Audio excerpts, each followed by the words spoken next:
Darating ang araw na makikita ko ang aking taksil na asawa na nakaluhod sa malamig na semento.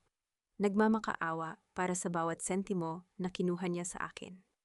Ang aking mapagpanggap na kaibigan na nagnakaw ng aking tiwala at pamilya ay tatayo sa harap ng hustisya.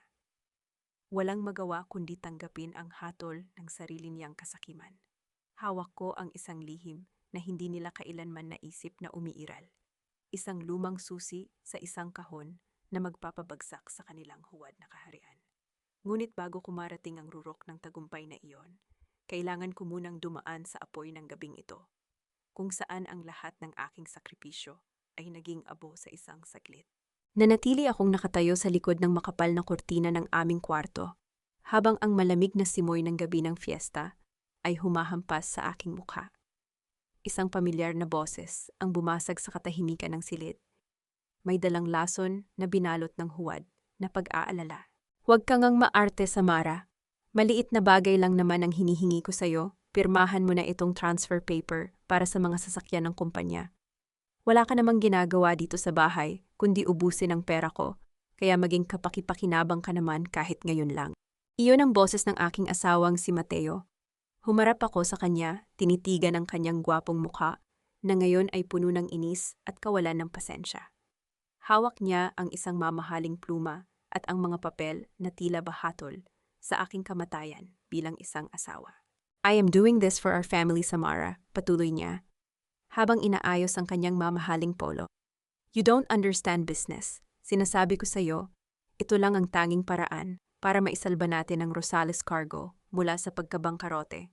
Kahit si Clarissa, sumasang-ayon na kailangan nating gawin ito para sa kinabukasan ng mga bata. Ang pagbanggit niya sa pangalan ng aking matalik na kaibigan ay tila isang matalim na karayom na bumaon sa aking puso. Ngunit hindi ako nagpakita ng kahit anong emosyon. Alam ko na kung ano ang ginagawa nila sa likod ng aking likod. Isang mahinang katok sa pinto ang pumutol sa aming usapan. Si Maya, ang aming kasambahay, ay nakatayo sa labas na may pag-aalala sa kanyang mga mata. Ma'am Samara, pinatatawag po kayo ni Doña Lourdes sa ibaba. Dumating na po ang mga panauhin mula sa munisipyo. Kailangan na raw po ninyong ilatag ang mga handa sa hapag. Tumingin si Mateo sa kanyang gintong relo, ang kanyang mga mata ay nanlilisik sa akin. Mayroon ka na lamang 2 oras bago pirmahan ng municipal treasurer ang tax clearance natin. Kung hindi mo pipirmahan ang dokumentong ito ngayon, ifo-freeze ng bangko ang lahat ng ating mga sasakyan pagdating ng hating gabi. Gusto mo bang magutom ang pamilya ko, Samara? Isang malamig na ngiti ang sumilay sa aking mga labi. Isang maskara na binuo ko mula sa mga tao ng pagtitiis. 1 oras at kalahati lang ang kailangan ko, Mateo. Hayaan mo muna akong asikasuhin ang mga bisita ng iyong ina sa ibaba. Pipirmahan ko iyan kapag maayos na ang lahat. Huminga ng malalim si Mateo. Tila gumaan ang kanyang pangamba dahil sa aking tila pagsuko. Good. Sabi ko na nga ba, hindi mo ako matatanggihan. Diyan ko muna iiwan ang mga papel sa ibabaw ng lamesa. Nang magsara ang pinto at tuluyan na siyang makaalis, ang init ng gabi ay tuluyang naglaho sa aking silid. Walang luha na pumatak mula sa aking mga mata. Ang sakit ay napalitan ng isang malamig at kalkuladong plano. Dahan-dahan kong nilapitan ang lamesa. Kinuha ko ang aking telepono at binuksan ang kamera. Kunan ko ng malilinaw na larawan ang bawat pahina ng dokumentong iniwan ni Mateo. Sa 2 pahina, nakita ko ang lagda ng aking ina. Isang magaspang at halatang pikeng panggagaya sa kanyang sulat kamay. Sinubukan nilang isangla ang lupa ng aking pamilya sa Iloilo upang gawing garantiya sa kanilang mga lihim na utang sa sugal at mga dummy companies.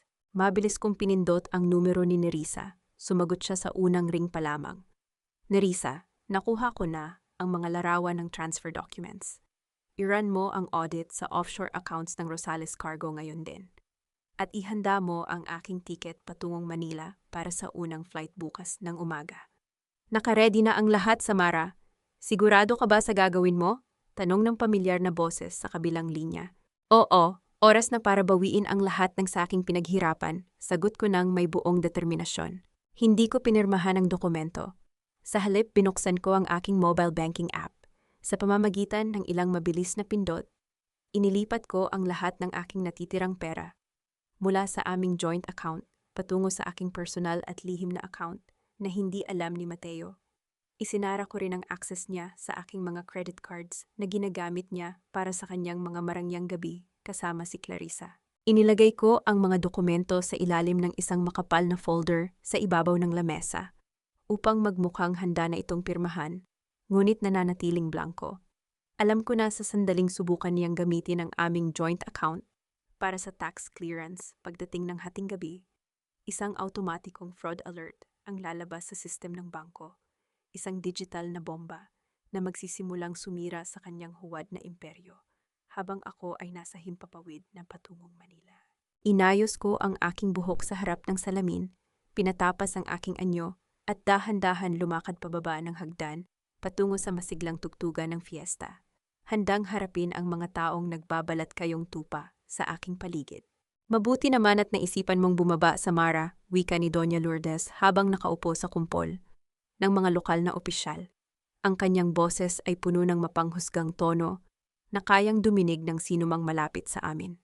Asikasuhin mo ang mga bisita mula sa munisipyo. Huwag kang nakatayo lang diyan na parang estatwa. Si Mateo ang nagpapakapagod sa labas para sa kumpanya.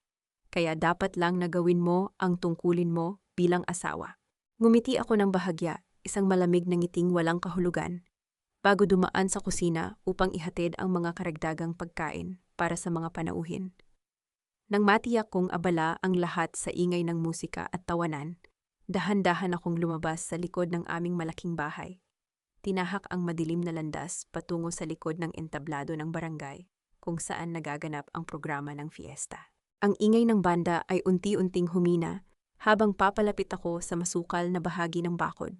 Doon, sa ilalim ng anino ng malalaking puno ng mangga, nakarinig ako ng mahihinang bulong mula sa 2 taong pamilyar sa aking buhay. Mateo, are you sure about this?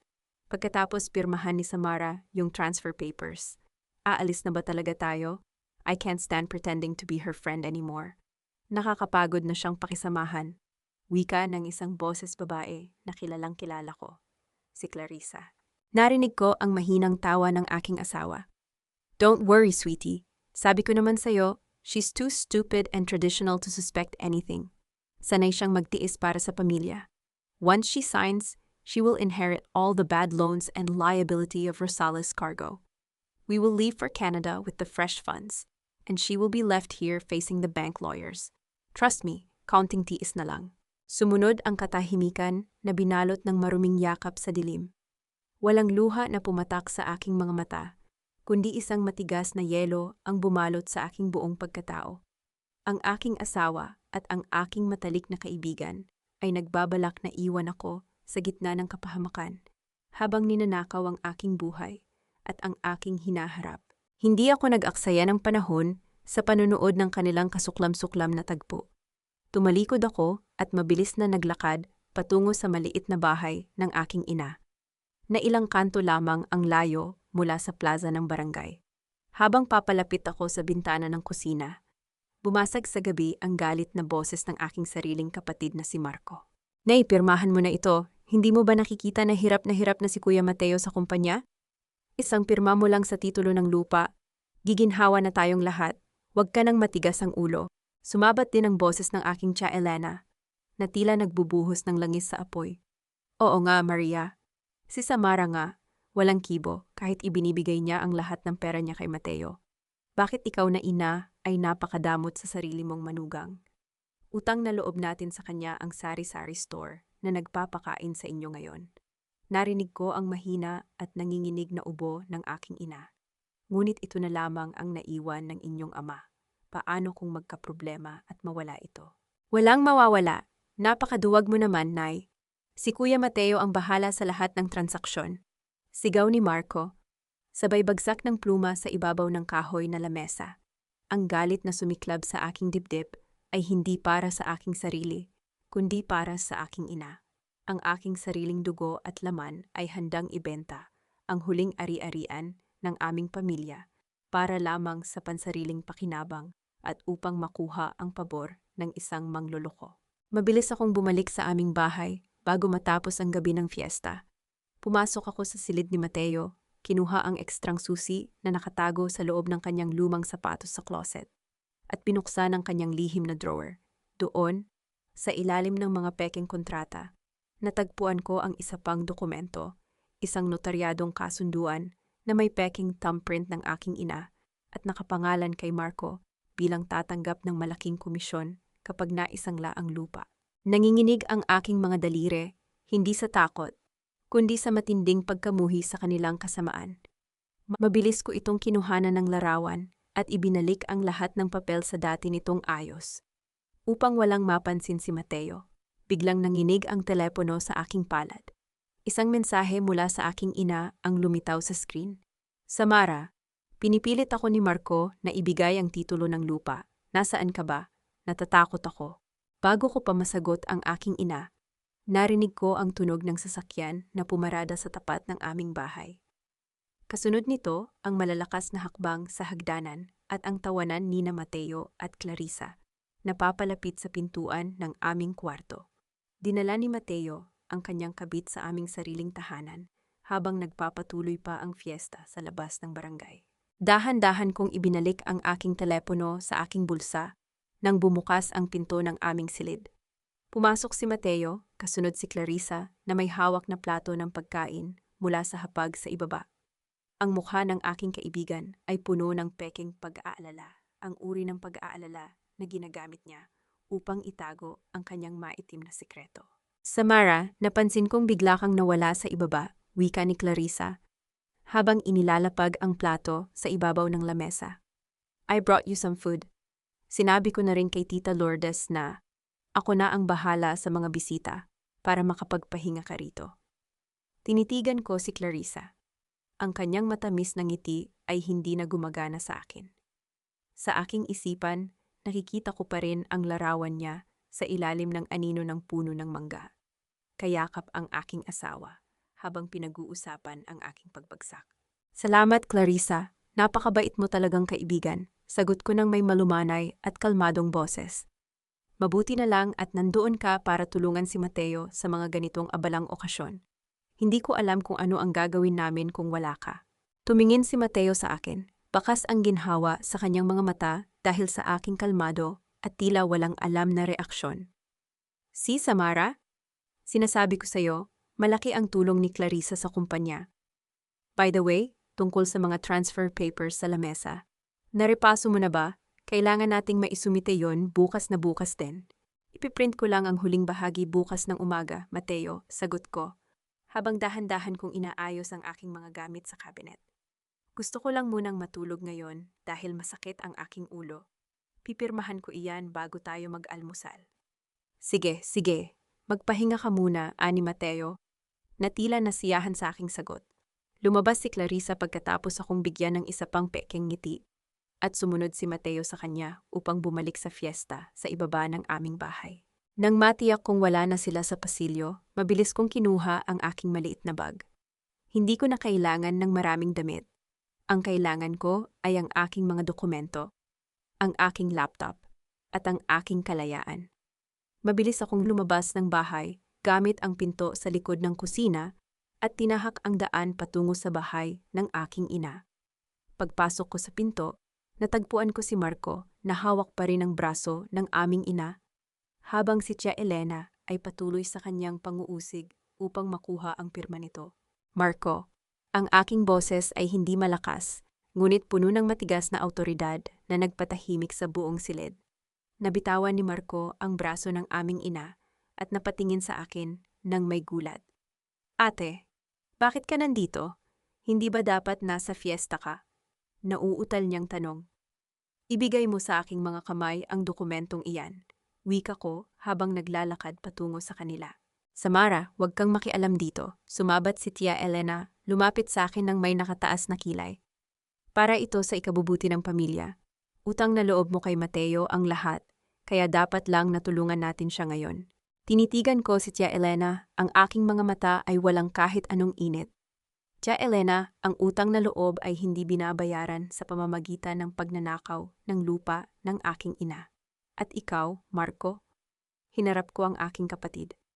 Kung hindi ka aalis sa bahay na ito sa loob ng 5 segundo, tatawag ako ng mga barangay tanod at ipapakita ko sa kanila ang kasunduan ng komisyon na nakatago sa drawer ni Mateo. Gusto mo bang matulog sa kulungan ngayong gabi? Namutla si Marco. Alam niyang seryoso ako sa aking mga salita. Mabilis niyang kinuha ang kanyang jacket at lumabas ng bahay nang walang sinasabing anuman. Sumunod si Tia Elena na nagbubulong ng mga masasakit na salita laban sa aking pagkatao. Niyakap ko ang aking ina na nanginginig sa takot. Nay, hawakan mo ang titulong ito. Huwag mo itong ibibigay kahit kanino, kahit kay Marco. Pupunta ako ng Manila bukas ng umaga para ayusin ang lahat. Magtiwala ka sa akin, hindi ko hahayaang makuha nila ang lupa mo. Pagdating ng 5:00 ng umaga, habang natutulog pa si Mateo dahil sa kalasingan mula sa fiesta, dahan-dahan akong lumabas ng bahay at sumakay patungo sa transport terminal ng biyahe. Hawak ko ang aking maliit na bagahe at ang tiket patungong Manila na binayaran ko gamit ang aking sariling pera. Habang naghihintay sa departure area, tinawagan ko si Nerissa. Nerissa, paalis na ako. Darating ako sa Manila bago magtanghali, wika ko sa telepono. Mabuti naman, Samara. Hihintayin kita sa airport. Nakaredy na rin ang abogado natin para repasuhin ang mga ebidensyang nakuha mo, sagot ni Nerissa. Isang notification ang lumitaw sa aking screen mula sa bangko. Your request to lock the joint account and transfer the remaining balance of 500,000 pesos to your personal account has been successfully processed. Kasunod nito, sunod-sunod na tawag mula kay Mateo ang gumitla sa aking telepono. Sinagot ko ang kanyang tawag nang walang kahit anong kaba sa aking dibdib. Samara, nasaan ka ba? Bakit wala ka sa bahay? At bakit nakalock ang joint account natin? Hindi ko ma-withdraw ang pera para sa kumpanya ngayon. Ano ang ginagawa mo? Sigaw ng nagpapanik na boses ni Mateo sa kabilang linya. Nasa biyahe ako, Mateo, malumanay kong sagot, habang nakatitig sa papasikat na araw sa labas ng bintana ng terminal. Huwag kang mag-alala, iniwan ko ang mga papel sa ibabaw ng lamesa. Ngunit tungkol sa pera, kinuha ko lang ang para sa akin. Magkita na lang tayo sa Manila kapag natapos na ang iyong fiesta. Inibaba ko ang telepono bago pa siya makasagot muli. Alam ko na ang digmaan ay opisyal nang nagsimula at ako ang unang naglunsad ng pag-atake. Sinalubong ako ng mainit na gulo ng Manila pagkababa ko ng eroplano sa paliparan. Walang kasing lamig ng hangin sa Iloilo ang hangin dito. Puno ito ng usok, ingay, at mabilis na takbo ng buhay ng mga taong nagmamadali. Dumiretso ako sa apartment ni Nerissa sa lungsod ng Quezon. Nang buksan niya ang pinto, agad akong niyakap ng aking tapat na kaibigan. Samara, you look so pale, but your eyes are different. Are you really okay? Tanong niya habang kinukuha ang aking maliit na bagahe. I am more than okay, Nerissa. I am ready, sagot ko, habang binubuksan ang aking laptop sa kanyang lamesa. Magsimula na tayo sa pagsusuri. We don't have much time bago malaman ni Mateo ang susunod kong hakbang. Sa loob ng 3 oras, ang maliit na silid ni Nerissa ay napuno ng tunog ng mabilis na pagpindot sa keyboard at ang seryosong pagsusuri sa mga numero. Bilang isang dating lisensyadong auditor, alam ko kung saan itinatago ng mga kumpanya ang kanilang mga madidilim na transaksyon sa pananalapi. Ginamit ko ang aking dating access code sa accounting system ng Rosales Cargo na nakalimutan nilang tanggalin sa database ng system. Samara, tingnan mo ito, tawag ni Nerissa. Itinuturo ang screen ng kanyang computer habang nakakunot ang kanyang noo. Binalot ng matinding lamig ang aking katawan nang makita ko ang mga pangalan ng 3 bagong dummy companies na nakarehistro sa aming system. SV Transport Solutions, Marigold Logistics, at S. Villamor Agricultural Trading. Lahat ng ito ay gumagamit ng aking pangalan at ng aking inisyal bilang pangunahing may-ari. Sinasabi sa mga record na ang mga kumpanyang ito ay may kabuuang utang na umabot sa 20 milyong piso mula sa iba't ibang pribadong nagpapautang. Paliwanag ni Nerissa, habang nanginginig ang kanyang boses sa galit. And look at the guarantor's signature. It's your forged signature, Samara. Ginawa kanilang panangga para sa lahat ng kanilang mga utang sa labas. Ngunit ang mas nagpadugo sa aking puso ay ang huling kumpanya. Doon, nakasulat ang pangalan ng aking ina, si Maria Villamor, bilang co-guarantor ng pautang. Ginamit ni na Mateo at Marco ang kanyang kawalan ng alam sa mga dokumento upang ihanda ang kanyang pagbagsak kasama ko.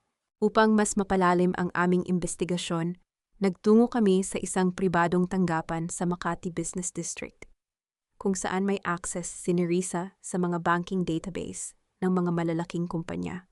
Doon, sinundan namin ang daloy ng pera mula sa mga pautang na ito na kanilang nakuha.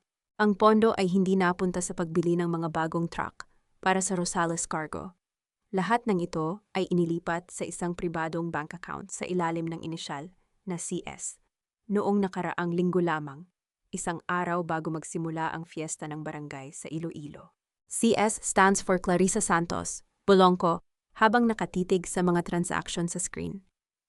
Plano nilang kunin ang pera, iwan ang kumpanya na puno ng utang sa ilalim ng aking pangalan, at tumakas patungong Canada habang ako at ang aking ina ay nabubulok sa kulungan para sa kanilang kasalanan. Biglang yumanig ang aking telepono sa ibabaw ng lamesa ng opisina. Ang pangalan ni Doña Lourdes ang lumitaw sa screen ng tawag. Sinagot ko ito nang may buong katatagan ng aking boses. Samara, ikaw na walang utang na loob na babae. Ang galit at mapang-asar na boses ng aking biyenan ang sumalubong sa aking pandinig. Sinabi sa aking anak ni Mateo na tinangay mo ang pondo ng kumpanya at tumakas ka na parang magnanakaw. Sinasabi ko sa iyo, kung hindi ka babalik dito bukas ng umaga para pirmahan ang lahat ng dokumento sa lamesa, gagamitin namin ang mga tseke na pirmado ng iyong ina noong nakaraang buwan para kasuhan siya ng estafa. Tingnan natin kung saan ka pupulutin kapag nakulong ang matanda mong ina sa probinsya. Nanigas ako sa aking kinatatayuan habang hawak ang telepono. Napatingin ako sa ledger at napagtanto kong may mga blankong tseke na sa pilitang pinapirmahan si Mateo sa aking inabuan na ang nakalipas para sa mga gastusin ng sari-sari store. Ang bitag ng pamilya Rosales ay mas malalim at mas mapanganib kaysa sa aking inaasahan. Hindi ako nagpadaig sa pananakot ni Doña Lourdes. Sa halip na umiyak o magmakaawa, mas lalong tumigas ang aking kalooban sa katotohanan. Naalala ko ang mga huling salita ng aking yumaong biyenan na si Don Eduardo bago siya pumanaw 3 taon na ang nakalipas. Samara, kapag dumating ang araw na hindi mo na kayang tiisin ang kasakiman ni Mateo, hanapin mo si Atty. Vicente Santos sa Makati. May iniwan ako sa kanyang pangangalaga na para lamang sa iyo na siyang magliligtas sa iyong dignidad. Agad kaming nagtungo ni Nerissa sa opisina ni Atty. Vicente sa isang matayog na gusali sa Makati Business District. Sinalubong kami ng isang matandang lalaki na may marangal na tindig at malungkot ngunit matatalas na mga mata. Samara, narinig ko ang mga nangyayari sa Iloilo, wika ni Atty. Vicente, habang pinapaupo kami sa kanyang opisina. Eduardo always told me you are the strongest one in that family. Mas pinagkakatiwalaan ka niya kaysa sa sarili niyang anak na si Mateo. Atty. Vicente, nanganganib ang aking ina ngayon. Dinala ko ang aking boses sa isang seryoso at malamig na tono.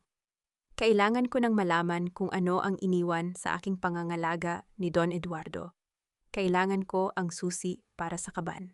Sumama sa amin si Atty. Vicente sa isang malapit na bangko sa Makati, kung saan nakatago ang safety deposit box ng pamilya Rosales. Pagkatapos ng ilang mahigpit na proseso ng pagpapatunay ng aking pagkakakilanlan, dinala kami ng manager ng bangko sa loob ng kaban, isang malamig na silid na pinaliligiran ng makapal na mga bakal na dingding. Inilabas ng manager ang isang mahaba at mabigat na kahon ng seguridad. Ginamit ni Atty. Vicente ang kanyang ekstrang susi, habang ibinigay ko naman ang maliit na susi na iniwan sa akin ni Don Eduardo bago siya pumanaw. Sa dahan-dahang pagbukas ng kahon, tumambad sa aking mga mata ang isang makapal na sobrang kulay tsokolate na naglalaman ng mga sertipiko at mga legal na dokumento. Bumalik kami sa opisina ni Atty. Vicente upang suriin ang mga papeles sa ibabaw ng lamesa. Nang ilatag ko ang mga sertipiko ng stock ng Rosales Cargo, tila tumigil ang ikot ng mundo sa aking nabasa. Bago pumanaw si Eduardo, gumawa siya ng isang legal na amyenda sa kanyang trust fund sa kumpanya. Paliwanag ni Atty. Vicente habang itinuturo ang nakasulat sa dokumento. You hold 51% of the voting rights and controlling shares of Rosales Cargo. Alam ng ama ni Mateo na ang pera mula sa iyong sariling pamana, ang tunay na nagligtas sa kumpanya noong unang taon nito mula sa pagbagsak. Mateo only holds 49% of non-voting shares. Ibig sabihin, ikaw ang may huling desisyon sa lahat ng galaw ng kumpanya. Hindi ko mapigilang mapangiti ng malamig sa gitna ng aking galit. Sa loob ng 13 taon, itinuring ako ni Mateo na isang simpleng may bahay na walang alam, kundi ubusin ang kanyang pera. Si Doña Lourdes ay laging ipinamumukha sa akin na ako ay isang pabigat na umaasa lamang sa kanyang anak. Ngunit ang katotohanan ay ako ang tunay na nagmamay-ari ng kumpanyang ipinagmamalaki nila sa buong probinsya. Mayroon pa, Samara, dagdag ni Atira Vicente, iniabot sa akin ang isang lihim na ulat ng mga nakaraang transaksyon. Hinalaan ng ama ni Mateo na ang kanyang biglaang atake sa puso ay sanhi ng matinding stress. Nang malaman niyang ninanakawan siya ng sarili niyang anak para sa mga utang sa kasino sa Manila.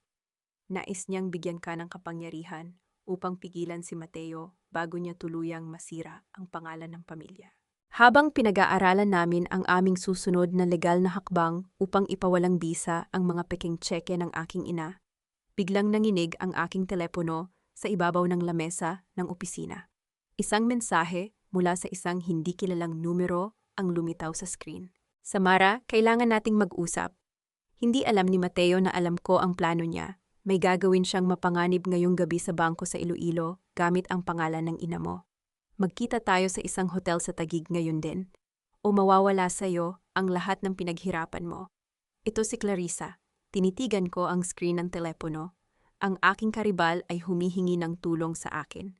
At ang oras ay mabilis na tumatakbo laban sa amin. Dumating ako sa tanyag na Hotel Cafe sa Bonifacio Global City sa Taguig. Sa gitna ng karangyaan ng lugar, agad kong nakita si Clarissa na nakaupo sa isang madilim na sulok. Ang kanyang mukha na dati ay puno ng yabang at kagandahan, ay ngayon ay bakas ang matinding takot at puyat. Bago ako tuluyang lumapit, pinanood ko muna siya mula sa malayo, habang may kausap siya sa telepono nang may pabulong ngunit galit na boses. You promised me, Mateo. Sabi mo aalis tayo ng magkasama sa susunod na linggo. Bakit may nahanap akong ticket sa safe mo na para sa'yo lang patungong Canada? At sino ang babaeng nakarehistro sa visa mo? Galit niyang bulong sa telepono bago niya ito marahas na ibinaba sa ibabaw ng lamesa. Dahan-dahan akong lumakad patungo sa kanyang lamesa at umupo sa kanyang harap nang walang anumang ingay. Nagulat si Clarissa. Halos maibuhos ang kanyang iniinom na tubig sa kanyang damit. Samara, dumating ka, wika niya, habang nanginginig ang kanyang mga labi sa takot. Tinawagan mo ako, Clarissa. Huwag na nating aksayahin ang oras ng isa't isa. Malamig kong sagot habang nakatitig sa kanyang mga mata nang walang takot. Ano ang ginagawa ni Mateo at bakit ako maniniwala sa isang babaeng pumasok sa aking silid at sumira sa aking pamilya? Huminga ng malalim si Clarissa. Pinipigilan ang pagluha ng kanyang mga mata. I deserve that, Samara. Alam ko kung gaano ako kasama sa iyo noong mga nakaraang buwan. Ngunit si Mateo, siya ay isang demonyo. Hindi ka lang niya ginamit bilang panangga sa utang. Ginamit din niya ako para sa kanyang sariling kaligtasan at kaligayahan sa ibang bansa. Iniabot sa akin ni Clarissa ang isang makapal na folder sa ibabaw ng lamesa upang patunayan ang kanyang mga salita. Binuksan ko ang folder. Tumambad sa aking mga mata ang kopya ng isang pangalawang pasaporte ni Mateo sa ilalim ng ibang pangalan, kasama ang isang one-way ticket patungong Toronto, Canada, na naka-schedule sa darating na Biyernes ng gabi. Walang pangalan ni Clarissa. Walang pangalan ng kahit sinong kasama sa biyahe. Nalaman kong gumawa siya ng dummy account gamit ang aking ID, ngunit binago niya ang detalye upang siya lamang ang makakuha ng pera sa Canada. Paliwanag ni Clarissa habang nakahawak sa kanyang ulo sa matinding pagsisisi. Plano niyang ilipat ang natitirang 15 milyong piso ng kumpanya bukas ng umaga pagkatapos niyang makuha ang titulo ng lupa ng ina mo at gamitin ang mga tseke nito upang bayaran ang mga lokal na utang niya sa bangko. Kapag nangyari iyon, tayong dalawa ang maiiwang haharap sa mga pulis habang siya ay nagpapakasaya na sa ibang bansa. Habang pinagmamasdan ko ang mga dokumento ng pagtakas ni Mateo, isang malaking anino ang dahan-dahan at marahas na humarang sa liwanag ng aming lamesa sa kafe. Ate, kaya pala bigla kang nawala sa Iloilo. Nakikipagpulong ka pala sa kabit ng asawa mo para sirain si Kuya Mateo. Napatingin ako sa itaas. Nakatayo doon ang aking kapatid na si Marco. May hawak na telepono na tila ba may kinukuhang larawan at may nakakalokong ngiti sa kanyang mukha. Alam na ni na Doña Lourdes kung nasaan kayo ngayon dahil sa akin. Muling pagsasalita ni Marco habang lumalapit sa aming lamesa. At pinalipat na ni Kuya Mateo ang pulong ng mga stockholder bukas ng umaga sa Iloilo. Ngayon din, may mga pulis na papunta sa bahay ni Nanay upang bawiin ang mga tseke at ang titulo ng lupa dahil sa kasong isinampa ni Doña Lourdes. Huli na kayo, ate. Wala na kayong magagawa. Tinitigan ko si Marco. Sa gitna ng kanyang mayabang na ngiti, wala akong naramdamang takot sa aking dibdib, kundi matinding awa para sa aking sariling kapatid, na tuluyang nabulag ng mabilis na pera at huwad na pangako. Do you really think you're getting a share of that money, Marco? Malamig kong tanong habang nananatiling tuwid at matatag ang aking upo. Clarissa, ipakita mo sa kanya ang katotohanan ng taong pinaglilingkuran niya. Kinuha ni Clarissa ang kopya ng tiket patungong Canada at marahas na inilapag ito sa harap ni Marco. Tingnan mo yan, Marco. Yan ang tiket ni Mateo patungong Toronto para sa Biyernes ng gabi. Isang tiket lang. Walang pangalan ko at lalong walang pangalan mo. He is leaving both of us to face the police here habang siya ay nagpapakasaya sa Canada. Dahan-dahang binasa ni Marco ang nakasulat sa papel. Ang kanyang mayabang na ngiti ay unti-unting napalitan ng pamumutla. At ang kanyang mga kamay ay nagsimulang manginig sa matinding pagkagulat. Hindi totoo ito, bulong niya habang umiiling ang kanyang ulo. Sabi sa akin ni Kuya Mateo, ako ang hahawak ng bagong branch ng kumpanya sa Canada. Pagkatapos maayos ang lahat ng problema rito, nangako siya sa akin. Pinenta mo ang sarili mong pamilya para sa isang huwad na pangako, Marco. Wika ko, pinalalakas ang bawat salita upang bumaon sa kanyang isipan ang katotohanan. Ginamit ka lang niya upang makuha ang titulo ng lupa ni Nanay. Sa sandaling makuha niya ang pirma at ang pera ng kumpanya, lilipad siya patungong Canada. At ikaw ang maiiwang haharap sa kasong falsification of documents at conspiracy to commit fraud. Mabubulok ka sa kulungan habang si Mateo ay nagpapakasaya gamit ang pera ng ating pamilya. Napaupo si Marco sa katabing upuan ng kafe. Hawak ang kanyang ulo sa matinding takot at pagsisisi. Ate, anong gagawin ko? Ate, please tulungan mo ako. Hindi ko gustong makulong. Kung gusto mong tulungan kita, tumawag ka kay Doña Lourdes ngayon din. Utos ko sa kanya sa isang matigas at walang kompromisong tono. Sabihin mo sa kanya na nagkamali ka ng nakita sa hotel, na wala ako rito sa Taguig, at sabihin mo kay Mateo na nakuha mo na ang titulo ng lupa at papunta ka na sa kanila upang pigilan ang pagpasok ng mga pulis sa bahay ni Nanay. Kung hindi mo gagawin iyan, ibibigay ko kay Atchison Vicente ang kopya ng notaryadong kasunduan mo kay Mateo kung saan nakasulat ang porsyento ng komisyon mo sa pagnanakaw ng lupa ng ating ina. Sisiguraduhin kong bukas na bukas din ay makukulong ka. Nanginginig na kinuha ni Marco ang kanyang telepono at tinawagan si Doña Lourdes sa harap namin. Ginawa niya ang lahat ng aking iniutos. Nagpapanggap na nakuha na niya ang titulo ng lupa at papunta na siya sa kanila upang maantala ang pagpasok ng mga pulis sa bahay ng aming ina sa probinsya.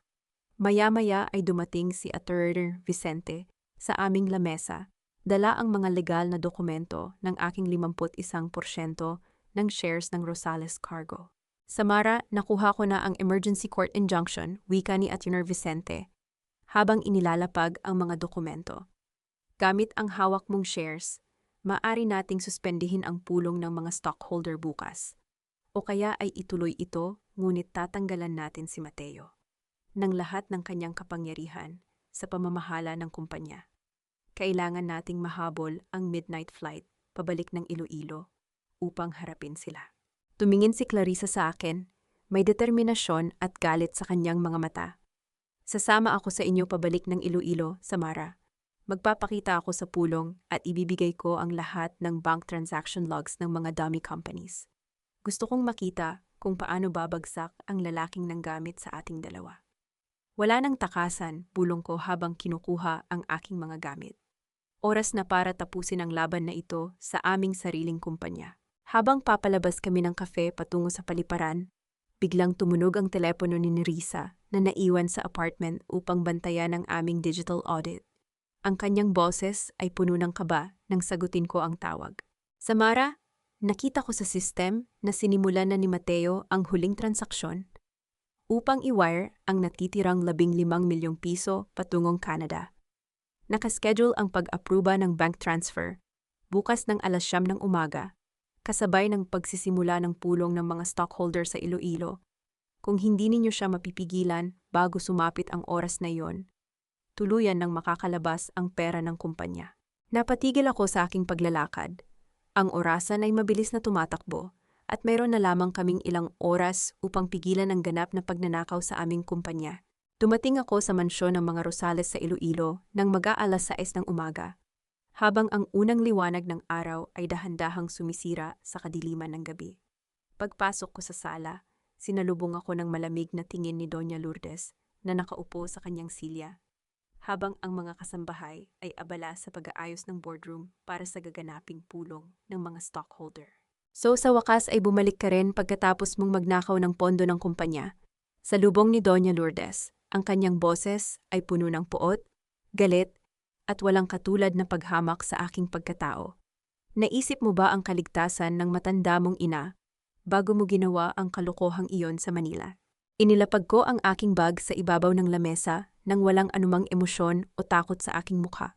Wala akong tinangay na pondo, Mama. Kinuha ko lang ang pera mula sa aking sariling pamana na ginamit ko para sa kumpanya noong una. At tungkol kay Nanay, narito ako upang tapusin ang lahat ngayong umaga sa harap ninyo. Bumaba si Mateo mula sa ikalawang palapag, bihis na bihis sa kanyang mamahaling suit. Ang kanyang mukha ay puno ng kumpiyansa, lakas, at yabang nang makita ako sa lamesa ng almusal. Mabuti naman at natauhan ka, Samara, wika ni Mateo, habang umuupo sa aking tapat at nagsisimulang magbuhos ng kape sa kanyang tasa. The board meeting starts at exactly 9 o'clock ngayong umaga. Kasama rito ang kinatawan ng bangko para sa mga pautang. Pirmahan mo ang mga transfer papers ng mga dummy companies sa lamesa at pupunitin ko ang mga tseke ng ina mo sa harap mo mismo. Kung hindi mo gagawin iyon, asahan mo na darating ang mga pulis sa bahay niya bago mag-alas 10 para sa kasong estafa. Tumingin ako sa kanya, dahan-dahang humigop ng aking kape, habang pinagmamasdan ang bawat linya ng kanyang mukha na dati kong minahal.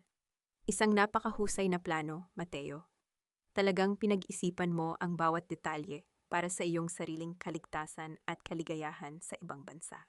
Napakunot ang noo ni Mateo, tila nabahala sa aking kakaibang katahimikan at kawalan ng takot. Ngunit agad din siyang ngumiti ng nakakaloko. It's just business, Samara. Sa mundong ito, ang mahihina ay laging nadudurog ng malalakas. You should have stayed a quiet housewife. Huwag mo nang subukang lumaban dahil wala kang laban sa akin o sa pamilya ko. Pagkatapos ng almusal, umakyat ako sa aking kwarto sa pagdadahilan na mag-aayos ako ng aking sarili para sa darating na pulong.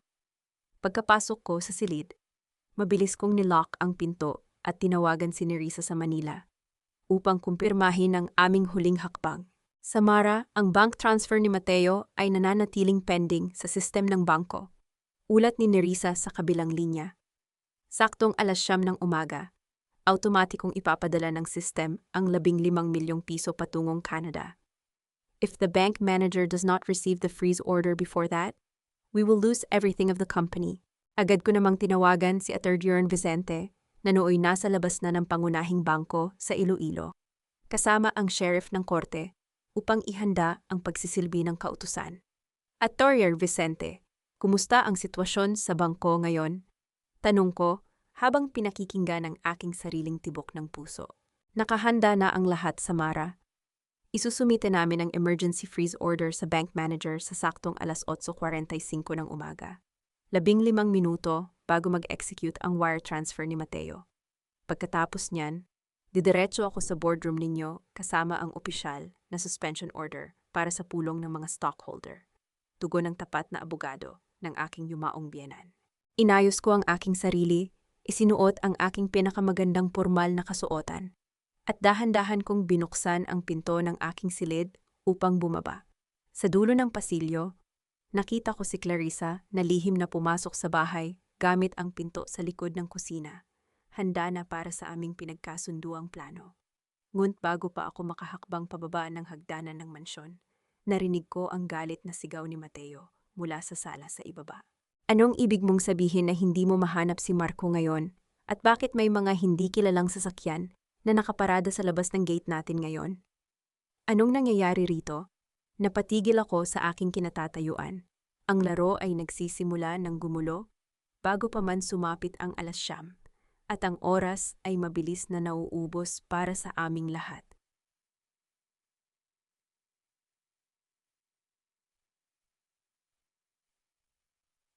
Saktong 9:00 ng umaga, ang boardroom sa loob ng aming opisina sa Iloilo ay napuno ng nakabibinging katahimikan. Nakaupo si Doña Lourdes sa dulo ng lamesa, may nakakalokong ngiti sa kanyang mga labi, habang ang ilang natitirang stockholder ay tahimik na nagmamasid. Nakatayo si Mateo sa aking tapat, pilit na itinago ang kanyang kaba sa likod ng kanyang mamahaling suit at marahas na inilapag ang mga papeles ng paglilipat ng utang sa aking harap. Let's start the meeting, Samara. Pirmahan mo na ito ngayon din para maayos na ang restructuring ng utang ng kumpanya, utos ni Mateo, habang iniabot sa akin ang pluma. Huwag mo nang patagalin ito. Isang tawag ko lang sa mga pulis sa bahay ng ina mo. Sisiguraduhin kung makukulong siya bago matapos ang araw na ito. Umupo ako ng maayos, ipinatong ang aking mga kamay sa ibabaw ng lamesa. At tinitigan siya nang may matinding lamig sa aking mga mata. Hindi ko pipirmahan ang mga papel na iyan, Mateo. At walang mangyayaring aresto sa aking ina. Are you crazy, Samara? Sigaw ni Doña Lourdes. Marahas na tumayo mula sa kanyang silya. Gusto mo bang mabulok sa kulungan ang matanda mong ina dahil sa katigasan ng ulo mo? Pirmahan mo iyan ngayon din. Bago pa makasagot si Mateo, ang pinto ng boardroom ay marahas na bumukas ng walang anumang babala. Pumasok si Attorney Vicente Santos.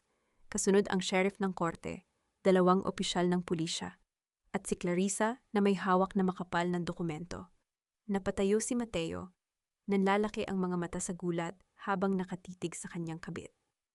Clarissa, what are you doing here? At sino ang mga taong ito?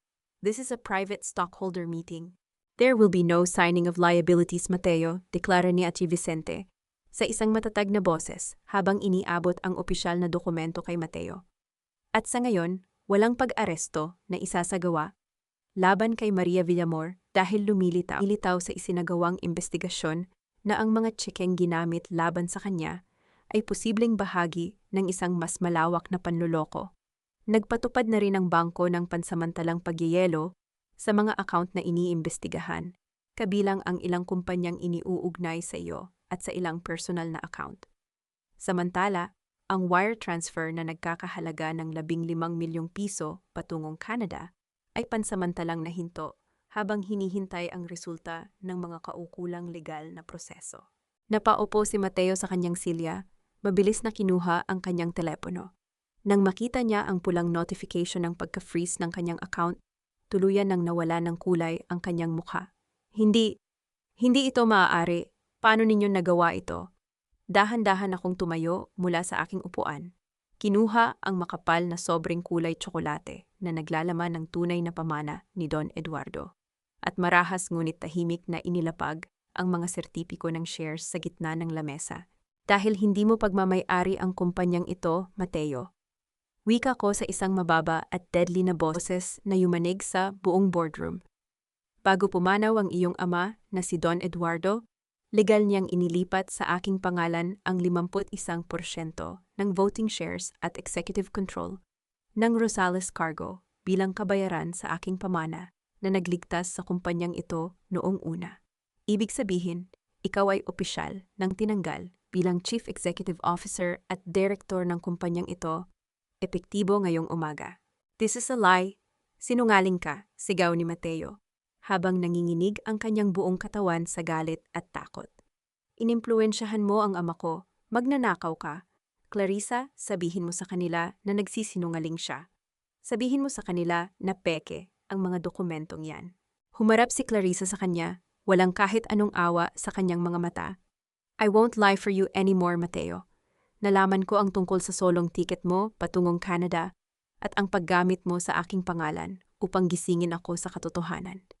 Ibinigay ko na kay Samara at sa mga pulis ang lahat ng bank transaction logs, chat history, at ang listahan ng mga dummy companies na binuo mo para takasan ang mga utang mo. Tapos na ang panluloko mo. Isang hakbang ang ginawa ng opisyal ng pulisya patungo kay Mateo. Inilabas ang posas mula sa kanyang baywang. Mateo Rosales, you are under arrest for corporate fraud, grand embezzlement, and falsification of public documents. Samara, please, patawarin mo ako. Asawa mo ako, isipin mo ang pamilya natin. Umiiyak na pagmamakaawa ni Mateo habang isinusuot ang posas sa kanyang mga kamay.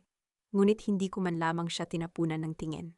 Dapat ay inisip mo iyan bago mo pinilit ang aking ina na pirmahan ang mga pekeng tseke, Mateo. Malamig kong sagot. Ilabas ninyo siya. Habang hinihila ng mga pulis si Mateo palabas ng boardroom, humarap sa akin si Doña Lourdes. Ang kanyang mukha ay puno ng matinding galit at kabaliwan. Itinuro niya ang kanyang nanginginig na daliri sa aking mukha at sumigaw ng buong lakas. You think you've won, Samara? Akala mo ba ay matatalo mo ako? Nakalimutan mo ang isang bagay. Ang titulo ng lupa ng ina mo? Hindi iyon nawala.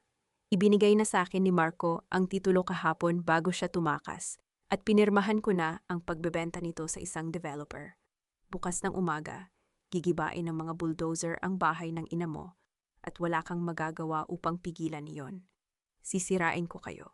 Napatigil ang lahat sa loob ng boardroom habang ang huling banta ng aking biyenan ay umalingaw-ngaw sa hangin. Tinitigan ko si Doña Lourdes habang sumisigaw siya sa gitna ng boardroom. Ngunit hindi man lamang naging mabilis ang tibok ng aking puso. Sa halip na matakot, lumakad ako palabas ng opisina at dumiretso sa bahay ng aking ina sa barangay upang tapusin ang huling bahagi ng aking plano. Pagpasok ko sa pinto ng bahay, sinalubong ako ng matinding gulo. Si Marco ay nagmamadaling nag-iimpake ng kanyang mga damit sa isang malaking bag, habang si Tia Elena ay hysterical na umiiyak sa tabi ng lamesa. Samara, salamat sa Diyos at nandito ka na, sigaw ni Tia Elena habang lumalapit sa akin upang hawakan ang aking kamay. Inaresto raw si Mateo. Totoo ba ang balita? Bakit mo ginawa ito sa iyong asawa? Paano na si Marco ngayon? Paano na ang pamilya natin kung walang pera mula sa kumpanya? Inalis ko ang aking kamay mula sa kanyang pagkakahawak sa isang marahas ngunit tahimik na paraan. Ang pamilya natin? Iyan lang ba ang inisip ninyo habang ninanakawan ninyo si nanay sa loob ng maraming taon? Humarap sa akin si Marco. Namumutla ang kanyang mukha sa matinding takot habang nakahawak sa kanyang bagahe. Ate, please, tulungan mo ako. Ibinigay ko kay Doña Lourdes ang titulo ng lupa kahapon dahil tinakot niya ako na ipapakulong niya ako dahil sa mga utang ko. At binenta na niya ito sa isang developer. Gigibain ang bahay ni nanay bukas ng umaga. Wala na tayong magagawa, ate. Tinitigan ko si Marco nang may matinding awa sa aking puso. At Trainer Vicente Santos filed an adverse claim on our property 3 days ago. Bago mo pa man iabot ang papel na yon kay Doña Lourdes, Marco. At gumawa rin si nanay ng isang opisyal na affidavit na nagsasabing ninakaw mo ang titulo. Any transaction or sale of that land without my mother's verified presence in court is legally null and void. Ang developer ay nakatanggap na ng aming legal na notice kaninang 8:00 ng umaga at hinarangan na nila ang pagbabayad kay Doña Lourdes. Sila ngayon ang naghahanda na magdemanda sa kanya para sa land grabbing at fraud. Doña Lourdes is ruined, Marco. At ikaw ang susunod na babagsak kung hindi mo gagawin ang sasabihin ko. Nabitawan ni Marco ang kanyang bag at marahas na lumuhod sa aking harap. Umiiyak at nagmamakaawa. Ate, please, gagawin ko ang lahat ng gusto mo. Huwag mo lang akong ipakulong. You will sell your condominium sa Iloilo at ang iyong kotse ngayon din. Wika ko sa isang matigas at walang kompromisong boses. Lahat ng perang makukuha mo ay mapupunta sa account ni nanay upang bayaran ang bawat sentimo na kinuha mo sa kanya. Kung hindi ka pipirma sa voluntary transfer ng mga ari-arian mo bago sumapit ang 5:00 ngayong hapon, ibibigay ni Atayer Vicente ang lahat ng kaso ng falsification at conspiracy sa korte. Ikaw ang pumili. Napakasama mong anak, Samara. Wala kang utang na loob sa pamilya mo pagkatapos ng lahat ng tulong ni Marco sa'yo. Sigaw ni Tia Elena habang dinuduro ako. Tia Elena, umalis ka sa bahay na ito bago ko ipakaladkad sa mga tanod ang mga gamit mo. Malamig kong sagot habang binubuksan ang pinto. Ang pambansang pagnanakaw ninyo sa pamilyang ito ay tapos na ngayon. Lalapit pa sana si Tia Elena upang sumigaw, ngunit humarang sa gitna namin ang aking ina. Para sa unang pagkakataon sa aking buhay, nakita kong tuwid ang kanyang tayo at walang takot sa kanyang mga mata. Elena, umalis ka na sa bahay ko, wika ng aking ina sa isang mahina ngunit matatag na boses. At ikaw, Marco, makinig ka sa iyong ate, tama si Samara, pagod na akong magsakripisyo para sa katamaran at kasakiman mo. Oras na para harapin mo ang mga pagkakamali mo bilang isang lalaki. Umalis si Tia Elena na nagdadabog habang si Marco ay nanatiling nakaluhod sa sahig. Tinatanggap ang kanyang hatol. Lumapit ako sa aking ina at niyakap siya ng mahigpit. Wala kaming sinabing anuman, ngunit ang bawat patak ng kanyang luha sa aking balikat ay tila nag-alis ng mabigat na tinik na 13 taon kong dinala. Habang nag-aayos ako ng aking mga dokumento sa silid upang ihanda ang huling bahagi ng paglilipat ng ari-arian ni Marco, biglang yumanig ang aking telepono. Isang mensahe mula sa bangko ang lumitaw sa aking screen, kasunod ang mensahe mula kay Atelier Vicente. Samara, may isang hindi kilalang tao na nagbayad ng lahat ng natitirang utang at interes sa lupa ng iyong ina sa bangko ngayon. Ang titulo ay ganap ng malaya sa anumang utang o kaso. Napatitig ako sa screen habang hawak ang malinis at walang bawas na titulo ng lupa ng aking pamilya sa aking mga kamay. Ang aming tahanan ay ligtas na at ang huling tanikala ng nakaraan ay tuluyan ng naputol. Dumating ang buwan ng Disyembre sa probinsya ng Iloilo na may dalang kakaibang lamig sa hangin at ang amoy ng bagong lutong bibingka. Sa bawat kanto ng kalye, ang lumang sari-sari store ng aking ina ay tuluyan ng nagbago.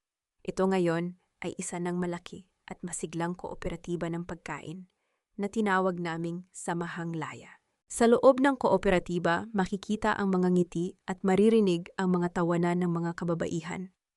Mga solong ina, mga dating OFW, at mga asawang nakaranas din ng pang-aabuso at pag-iwan. Sila ngayon ang nagpapatakbo ng pamamahagi at transportasyon ng mga lokal na gulay at prutas sa buong probinsya, gamit ang aming mga bagong truck ng kumpanya. Bilang kanilang tagapamahala at auditor, tinutulungan ko silang hawakan ang kanilang sariling pananalapi upang maging ganap na malaya. Ang aking ina ay masiglang nakaupo sa tabi ng lamesa. Tinutulungan ang mga kababaihan sa pag-aayos ng mga produkto. Si Marco naman ay nagtatrabaho na ngayon sa isang maliit na sakahan sa kabilang bayan upang dahan-dahang bayaran ang kanyang mga natitirang utang. Malayo sa marangyang buhay na dati niyang gustong nakawin.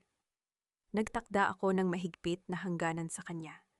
Ngunit hinayaan ko siyang patunayan ang kanyang pagbabago sa pamamagitan ng tapat na gawa. Isang hapon, habang inaayos ko ang mga libro ng pananalapi, pumasok si Atelier Vicente Santos sa aming tanggapan. May dalang pamilyar na ngiti at isang envelope. Samara, palagi mo akong pinapahanga sa bawat pagbisita ko rito. Bungad ni Atelier Vicente habang umuupo sa katapat kong silya. I brought some good news mula sa korte sa Manila. Ang apela ni Mateo ay formal ng tinanggihan ng Court of Appeals. He will serve 15 years sa kulungan dahil sa lahat ng kanyang panloloko. At si Doña Lourdes ay napilitan ng ibenta ang kanilang mansyon upang bayaran ang mga natitirang multa sa kumpanya. Huminga ako ng malalim, nararamdaman ang pagkawala ng huling bigat sa aking dibdib. Iyan ang hantungan ng kasakiman na itinanim nila sa loob ng maraming taon at Atelier Vicente. At tungkol sa misteryosong nagbayad ng utang sa lupa ng ina mo, ngumiti ang abogado, iniabot sa akin ang isang dokumento ng paglilipat ng pondo. I can finally reveal the truth. It was indeed a special instruction mula sa trust fund ng yumaong si Don Eduardo. Nakaset ang pondo na iyon upang ma-release lamang kapag nakuha mo na ang 51% ng shares ng Rosales Cargo. Nais ng ama ni Mateo na maging ligtas ang lupa ng iyong pamilya mula sa kasakiman ng kanyang sariling anak. Naramdaman ko ang matinding pasasalamat sa aking yumaong biyenan na si Don Eduardo, ang tanging Rosales na nakakita sa aking tunay na halaga at katapatan. Nang sumapit ang unang gabi ng simbang gabi, ang buong barangay ay napuno ng liwanag ng malalaking makukulay na parol at ang masiglang tugtugan ng mga awiting pamasko. Lumakad kami ng aking ina patungo sa simbahan sa ilalim ng malamig na gabi. Para sa unang pagkakataon sa loob ng 13 taon, naramdaman ko ang tunay at walang bawas na kapayapaan sa aking puso. Wala na akong utang na loob na kailangang bayaran sa pamamagitan ng aking sariling pagdurusa. Habang papalapit kami sa pintuan ng simbahan, napansin ko ang isang pamilyar na anino na nakatayo sa ilalim ng malaking parol na hugis bituin. Ang anino ay dahan-dahang lumakad patungo sa aming direksyon. Isang tao ang huminto sa aking tapat, may hawak na isang sobreng may pamilyar na sulat kamay. Tumingin siya sa akin at bumulong ng isang pangalan mula sa aking nakaraan na hindi ko kailanman inaasahang maririnig muli sa gabing ito. Napatitig ako sa kanya habang ang malamig na simoy ng hangin ng Disyembre ay muling nagdala ng amoy ng bagong lutong bibingka sa aming paligid. Nagiiwan ng isang misteryo na nagpabilis ng aking tibok ng puso. Sa loob ng simbahan, ang liwanag ng daan-daang kandila ay tila sumasayaw sa saliw ng mga pamilyar na awiting pamasko. Ang init at tamis ng koro ay bumalot sa aking buong pagkatao habang nakatayo ako sa tabi ng aking ina, nakikinig sa mga salita ng pag-asa. Hawak ko sa aking kanang kamay ang lihim na sulat na ibinigay sa akin sa labas, isang liham ng paghingi ng tapat na tawad mula kay Clarissa na ipinadala mula sa kanyang bagong simula sa Mindanao. Sa kanyang sulat, nagpasalamat siya dahil binigyan ko siya ng pagkakataong magbago sa halip na tuluyang sirain ang kanyang buhay sa kulungan kasama si Mateo. Pinagmasdan ko ang maliit na apoy ng aking hawak na kandila at sumagi sa aking isipan ang mga tanong tungkol sa aking nagdaang laban. Pinatawad ko na ba ang mga taong sumira sa akin? Hindi ko pinatawad si Mateo at Doña Lourdes upang bigyan sila ng kapayapaan sa kanilang mga buhay, sa loob ng kulungan at sa kanilang pagbagsak. Pinatawad ko ang aking sarili dahil hinayaan kong manatili ako sa ganoong uri ng pagdurusa at bulag na sakripisyo sa loob ng 13 taon. Ang aking pagpapatawad ay hindi nangangahulugan ng pagbabalik ng aking tiwala sa kanila. Ito ay ang ganap na pagpapakawala sa galit at hihit ng nakaraan upang hindi na nila muling mahawakan o masaktan ang aking kaluluwa. Iyon ang aking tunay na kalayaan at kapayapaan.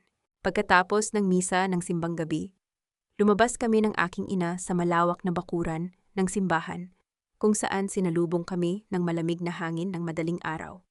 Doon, sa ilalim ng naglalakihang mga parol, naghihintay si Atty. Vicente kasama si David, ang kanyang matalino at respetadong kasamahan sa batas na siyang tumulong sa aming digital audit sa Manila. Iniabot sa akin ni David ang isang mainit na tasa ng tradisyonal na tsokolate na may kasamang malambot na puto-bumbong. Ang kanyang mga mata ay puno ng malalim na paghanga at paggalang nang tumingin siya sa aking mukha. Isang magandang umaga, Samara. Congratulations sa tagumpay ng Samahang Laya ngayong linggo. Wika ni David sa isang malumanay na boses. I am always amazed by your strength. Sana, payagan mo akong matulungan ka sa pagpapalawak ng kooperatiba sa iba pang bahagi ng Visayas sa susunod na taon. Ngumiti ako sa kanya, isang tunay at malayang ngiti na nagmula sa kaibuturan ng aking puso. Salamat, David. Malaking tulong ang iyong kakayahan sa aming kooperatiba. Handa akong makipagtulungan sa iyo. Naramdaman ko ang isang kakaibang init sa aking dibdib. Isang uri ng pag-asa na hindi binuo mula sa bulag na sakripisyo o pagpapasakop, kundi mula sa paggalang, pagkakapantay-pantay, at pagpapahalaga sa aking kakayahan bilang isang babaeng may sariling paninindigan. May bagong pag-asa sa aking hinaharap at handa na akong buksan ang aking puso para dito sa tamang panahon. Tumingin ako sa kalangitan habang ang unang liwanag ng araw ay dahan-dahang sumisikat sa abot tanaw ng Iloilo. Ang kulay rosas at gintong sinag ng araw ay tila babasbas sa aking bagong buhay na malaya at puno ng tagumpay. Para sa bawat Filipina na nakikinig sa aking kwento ngayon, nais kong malaman mo ito sa kaibuturan ng iyong puso. Ang iyong halaga ay hindi kailanman sinusukat sa kung gaano karaming sakit at pagtataksil ang kaya mong tiisin para sa iyong pamilya o sa lalaking mahal mo. Ang pagiging isang mabuting asawa, anak o kapatid ay hindi nangangahulugan ng pagbura sa iyong sariling pagkatao, talino at dignidad. Huwag mong hahayaan na ang utang na loob ay maging isang mabigat na tanikala na hihila sa iyo pababa sa dilim ng pagdurusa. Tumayo ka ng may katatagan, gamitin mo ang iyong talino at bawiin mo ang iyong kapangyarihan sa buhay. Dahil sa dulo ng bawat giyera, ang pinakamagandang tagumpay ay ang makita ang iyong sarili na malaya, matagumpay, at may buong kapayapaan sa iyong sariling tahanan.